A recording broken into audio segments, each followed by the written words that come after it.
Again, pag tinawag ko yung group 4, anong gagawin? Woo! Iwin nyo ang kapatid kaya kayo nasa likod. Ako'y buhay. Good. Ako'y gising. Nakikiba. Matatag pala. Matatag. Tapos,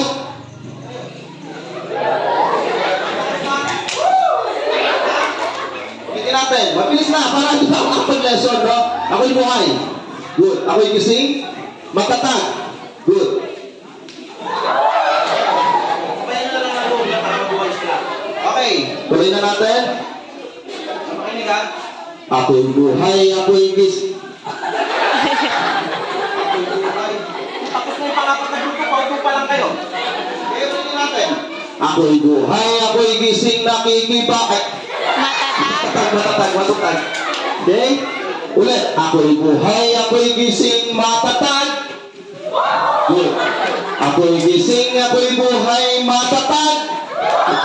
Ako'y buhay. Ako'y gising. Ako'y buhay. Ako'y gising. Ako'y buhay. Ako'y gising. Matatag. Okay. Pagpakan yung mga sarili, no?